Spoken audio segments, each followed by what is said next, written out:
안녕하세요. 여러분의 건강한 습관을 위해 뺄 건 빼고 더할 건 더해드리는 활력충전소 김활력입니다. 여러분, 솔직히 말씀해보세요. 지금 집에 영양제 몇 개나 있으세요? 선물 받고 홈쇼핑 보고 사고 서랍 속에 꽉 차 있으시죠? 안녕하세요. 여러분의 든든한 건강 파트너, 공부하는 건강지킴이 박건강입니다. 반갑습니다.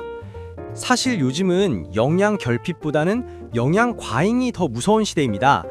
진료실에 오시는 환자분들 여쭤보면 처방약 외에도 영양제를 5에서 6가지씩 드시는 분들이 태반입니다. 맞아요. 저도 아침에 일어나면 유산균부터 시작해서 비타민, 오메가3 한 주먹씩 먹거든요. 안 먹으면 왠지 불안하고 남들 다 먹는데 나만 안 먹으면 뒤처지는 것 같고요.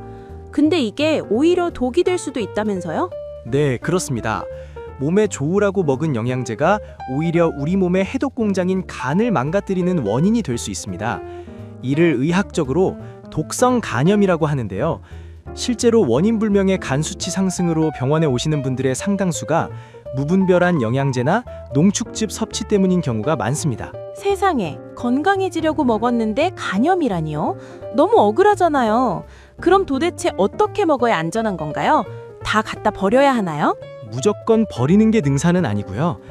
기업이 구조조정을 하듯이 우리 집 영양제도 구조조정이 필요합니다. 중복되는 건 빼고 내 몸에 꼭 필요한 핵심만 남기는 거죠. 영양제 구조조정. 말이 딱 와닿네요. 오늘 박건강 씨가 우리 집 약통 정리하는 법, 그리고 간을 살리는 영양제 섭취 공식까지 싹 정리해 주셔야 합니다. 네, 오늘 영상에서는 내가 먹는 영양제들이 간에서 어떻게 충돌하는지, 절대 같이 먹으면 안 되는 조합은 무엇인지, 그리고 간 수치를 올리지 않는 안전한 섭취 루틴까지 팩트에 기반해서 확실하게 알려드리겠습니다. 건강 씨, 저는 이해가 안 가는 게 있어요. 영양제는 약이 아니라 식품이잖아요. 밥 많이 먹는다고 간이 나빠지진 않는데 왜 영양제는 간에 무리를 주나요? 아주 중요한 질문입니다. 우리가 입으로 먹는 모든 것은 위와 장에서 흡수된 뒤 가장 먼저 간으로 갑니다. 간은 이 물질들이 우리 몸에 해로운지 아닌지를 판단하고 쓸모 있는 형태로 바꾸거나 독소를 분해해서 배출하는 대사작용을 합니다. 간이 검문소이자 처리 공장이군요. 맞습니다. 그런데 우리가 밥이나 채소 같은 자연식품을 먹으면 간이 천천히 일해도 됩니다. 하지만 영양제나 즙은 특정 성분을 고농도로 농축해 놓은 것입니다. 아, 농축, 엑기스 같은 거요? 네, 사과 1개를 먹는 것과 사과 30개를 농축한 캡슐을 먹는 건 간 입장에서 업무 강도가 완전히 다릅니다. 고농축 성분이 한꺼번에 쏟아져 들어오면 간은 이걸 처리하느라 과부하가 걸립니다. 처리 속도가 늦어지면 그 성분들이 간에 쌓여서 독성을 일으키거나 간세포를 파괴하게 되는 거죠. 공장에 일감이 너무 많이 밀려서 기계가 터지는 거네요. 정확한 비유입니다. 특히 이미 고혈압약, 당뇨약, 고지혈증약 같은 처방약을 드시고 계신 시니어분들은 간이 이미 약을 분해하느라 바쁩니다. 거기에 영양제까지 5, 6개씩 얹어주면 간은 나 못해 하고 파업을 선언하는 겁니다. 일감에 밀리는 건 알겠어요. 그럼 개수를 줄여야 하는데 뭘 빼야 할지 모르겠어요. 다 중요한 것 같거든요. 구조조정의 1단계는 중복 섭취 찾아내기입니다. 활력씨, 혹시 종합 비타민 드시나요? 네, 기본으로 먹죠. 그리고 눈 침침해서 루테인도 먹고요. 혈액순환 때문에 오메가3도 먹어요. 바로 그 조합이 가장 흔한 중복 사례입니다. 대부분의 종합 비타민에는 비타민 A가 들어있습니다. 그런데 눈 영양제인 루테인 제품에도 비타민 A가 같이 들어있는 경우가 많습니다. 또 오메가3 제품에는 산패를 막기 위해 비타민 E가 들어가는 경우가 많죠. 그럼 비타민 A랑 E를 2번 먹게 되는 거네요? 비타민 많이 먹으면 좋은 거 아니에요? 수용성인 비타민 B나 C는 많이 먹어도 소변으로 배출되니까 비교적 괜찮습니다. 문제는 기름에 녹는 지용성 비타민입니다. 이것들은 배출이 안 되고 간이나 지방 조직에 차곡차곡 쌓입니다. 쌓이면 어떻게 되는데요? 비타민 A가 과다하게 쌓이면 간 독성을 일으키고 피로감, 구토, 심하면 탈모나 뼈 통증까지 유발할 수 있습니다. 그래서 영양제 뒷면의 성분표를 보시고 비타민 A나 E가 하루 권장량을 훌쩍 넘기게 중복되어 있다면 과감하게 하나를 빼셔야 합니다. 와, 뒷면 볼 생각은 안 하고 앞면에 쓰인 효능만 봤는데 성분표 확인이 필수네요. 그리고 알약 형태의 영양제보다 더 조심해야 할 것이 있습니다. 한국 어르신들이 정말 좋아하는 각종 즙과 액기스입니다. 칡즙, 헛개나무즙, 양파즙, 논이가루 이런 것들입니다. 에이, 그건 천연식품이잖아요. 헛개나무는 간에 좋다고 마시는 거 아닌가요? 헛개나무가 간 보호 효과가 있는 건 맞지만 그건 정제된 성분을 적정량 먹었을 때 이야기입니다. 시중에 파는 즙이나 액기스는 제조 과정에서 불순물이 섞일 수도 있고 무엇보다 농도가 너무 진합니다. 간이 좋지 않은 분들이 간 좋아지겠다고 헛개나무즙을 진하게 달여 드시다가 오히려 급성 독성 간염으로 응급실에 실려오는 경우가 비일비재합니다. 혹, 간 살리려다가 간을 잡는 격이네요.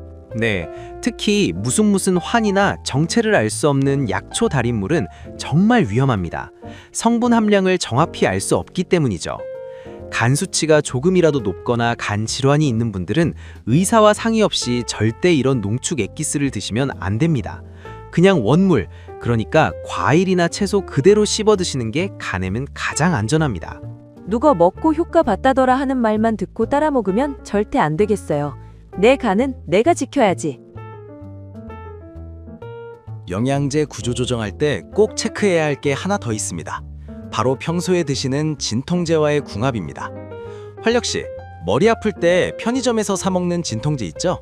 네, 타이레놀 같은 거요? 네, 아세트아미노펜 성분인데요. 이 약은 간에서 분해됩니다. 그런데 평소에 술을 자주 드시거나 간에 부담을 주는 영양제를 잔뜩 드시는 상태에서 이 진통제까지 먹으면 간이 감당을 못하고 심각한 손상을 입을 수 있습니다. 아, 술 마시고 머리 아프다고 진통제 먹으면 안 된다는 게 그 얘기군요. 맞습니다. 그리고 세인트 존스워트 같은 서양 허브 성분의 영양제는 고혈압약이나 고지혈증 약의 효과를 떨어뜨리거나 부작용을 일으킬 수 있습니다. 그래서 처방약을 드시는 분들은 영양제 하나를 추가할 때도 반드시 약사님이나 의사 선생님께 저 이 약 먹는데 이거 같이 먹어도 되나요? 라고 물어보셔야 합니다. 위험성은 충분히 알았어요. 그럼 이제 실전. 어떻게 줄여야 할까요? 기준을 딱 정해주세요. 네, 제가 제안하는 영양제 구조조정 3단계를 따라해보세요. 1단계, 식탁 위에 다 꺼내놓기. 지금 드시는 모든 영양제를 식탁 위에 꺼내놓고 성분표를 확인하세요. 유통기한 지난 건 아까워 말고 버리시고요. 다 꺼내보면 겹치는 게 보이겠네요. 2단계, 베이스와 옵션 나누기. 내 몸에 꼭 필요한 베이스 영양제 한두 가지만 정하세요. 보통 종합 비타민과 유산균 정도면 충분합니다. 나머지는 옵션입니다. 오메가3, 루테인, 칼슘, 마그네슘, 밀크시슬. 이 중에서 지금 나에게 가장 불편한 증상 딱 한 가지만 골라서 추가하세요. 총 개수가 3개에서 4개를 넘지 않도록 하는 게 간에 좋습니다. 3개에서 4개. 저 지금 8개 먹는데 절반으로 줄여야겠네요. 욕심 버리기. 3단계, 휴지기 갖기. 영양제도 내성이 생기거나 몸에 축적될 수 있습니다. 3개월 정도 꾸준히 드셨다면 1개월 정도는 끊고 간이 쉴 수 있는 시간을 주는 게 좋습니다. 밥은 매일 먹어야 하지만 영양제는 쉬어도 됩니다.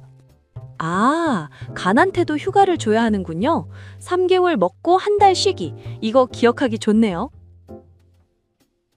마지막으로 영양제를 먹고 있는데 몸이 이런 신호를 보낸다면 그건 주인님, 간이 힘들어요 라는 SOS 신호입니다.